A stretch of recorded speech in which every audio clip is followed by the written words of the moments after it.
Hello Women's Writing students, and welcome to this first lecture pod for the unit.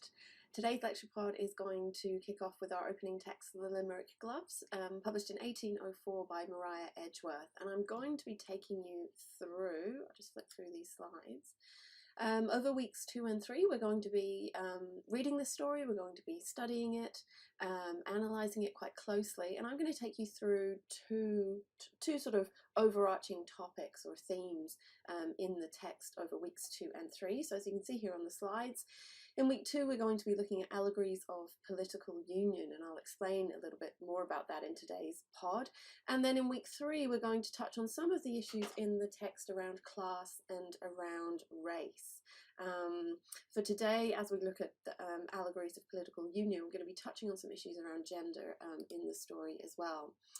I wanted to start off by giving you a little bit of background to the text. All of the texts that we're studying were published and written in the 19th century, so it sometimes helps to give you a bit of background knowledge to these texts to help you, I guess, build a kind of framework of understanding to contextualize them within the time period in which they are written.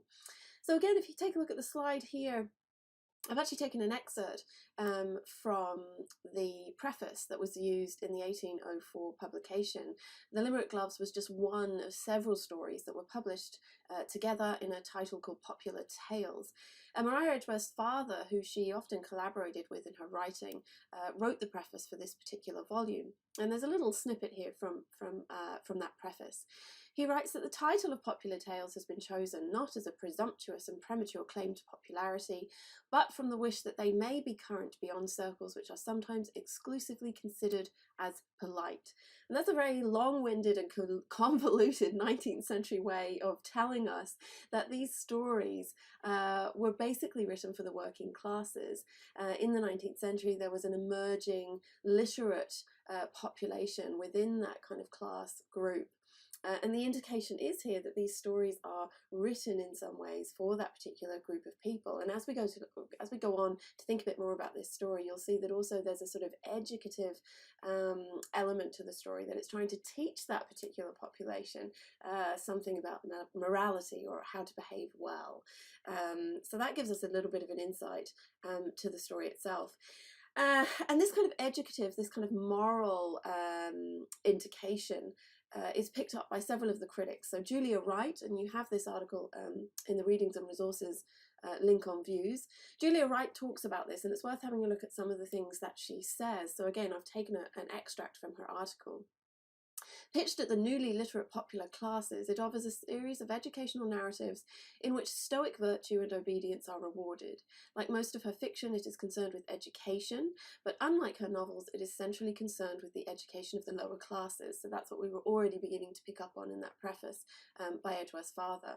Several narratives represent subalterns being rewarded for learning the right lessons, including loyalty to the already benevolent upper echelons. So basically what she's saying there is we're looking at some of the lower class characters, or the sort of middle class characters in the story, who learn lessons for more kind of from more educated and kind of upper class characters in the story. And it's worth noting that Edgeworth herself came from those kind of well-educated, very wealthy, landed upper kind of Irish classes in Ireland in the 19th century. So the story The Limerick Gloves is similarly concerned with validating benevolence and loyalty. But more than the other stories, it stresses the dangers of excessive loyalty and its extension in national prejudice. So we're going to be thinking about some of those things.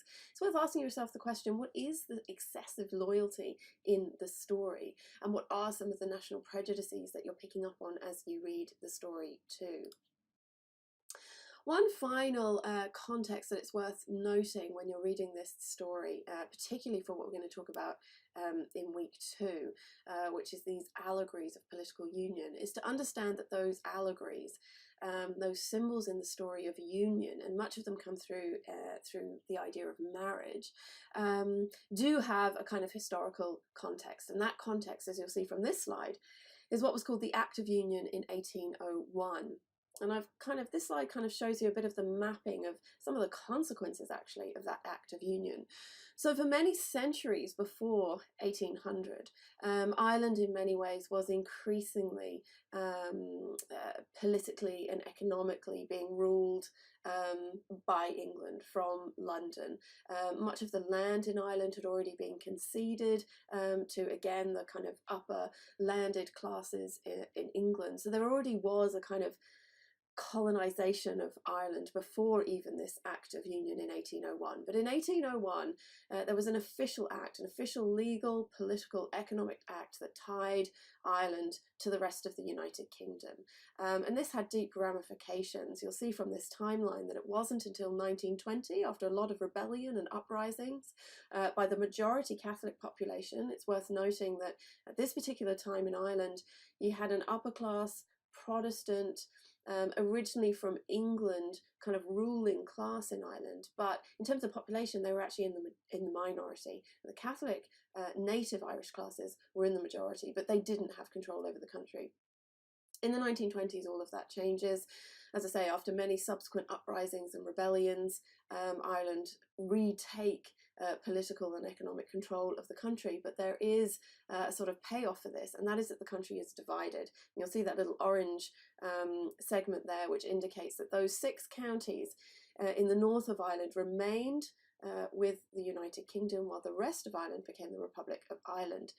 There was a provisional border in place, and by 1925 that became a hard border. Now we're seeing the consequences of that in 2019.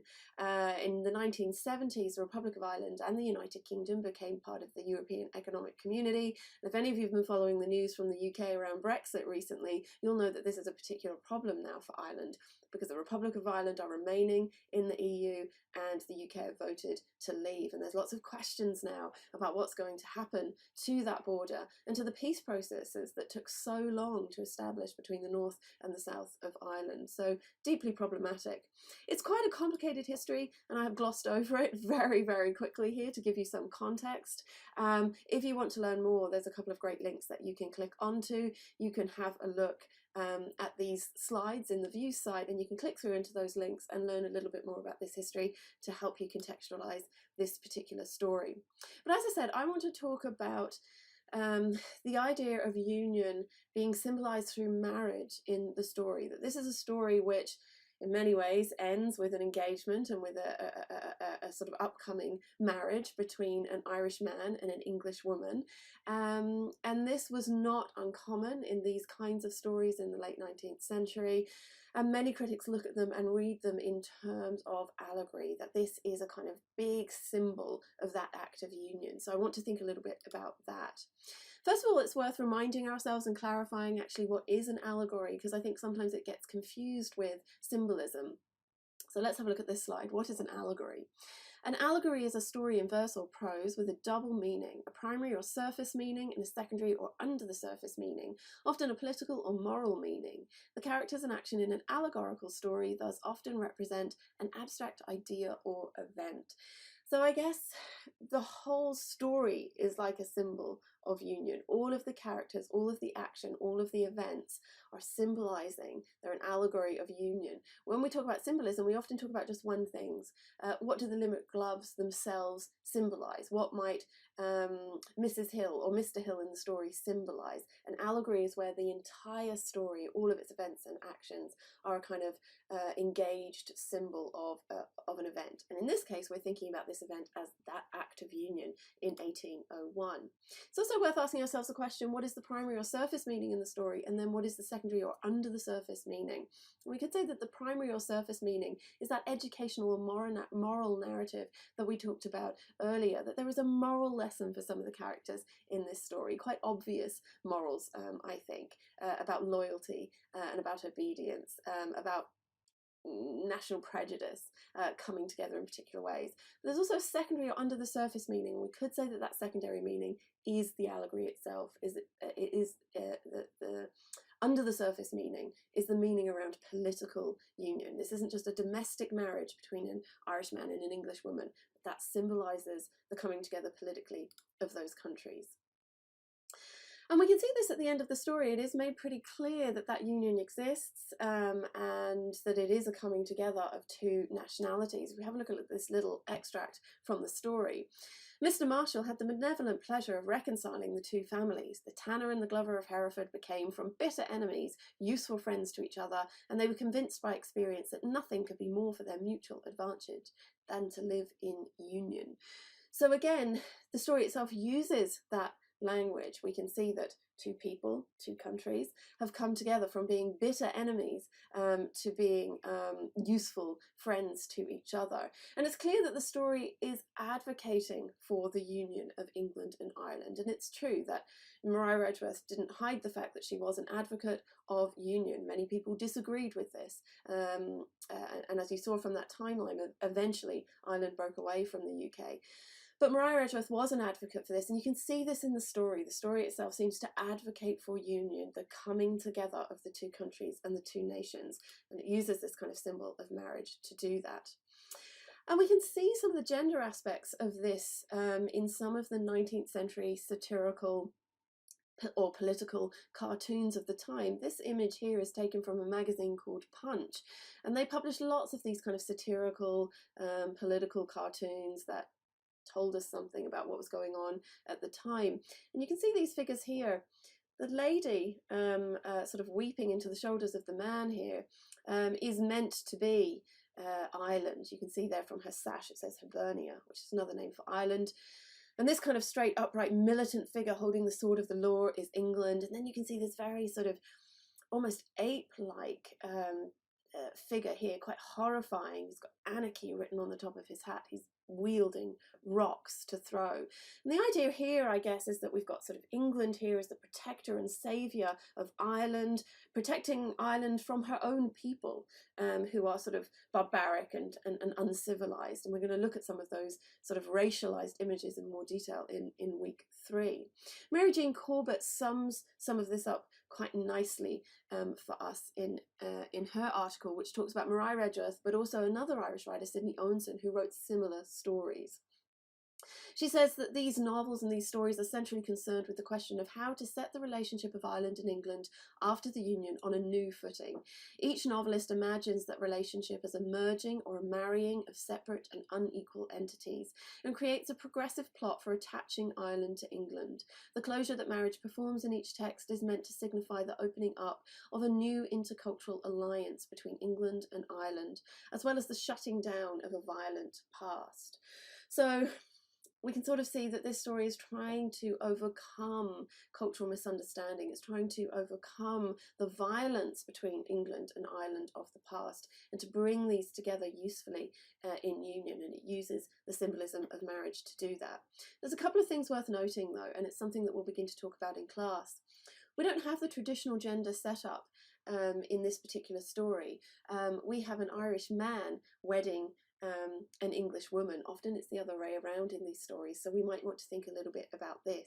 I would also suggest that there's maybe a little bit of anxiety in the story as well, because marriage is not a perfect union in the 19th century, certainly not for women. There is an inequality there, and the story is very suggestive of this inequality. It's almost as if it wants to advocate for union and it wants to use this symbol of marriage, but at the same time the story reveals some of the anxieties on a gendered level of what that actually implies. So for one example, let's just take one example, the example of Phoebe Hill.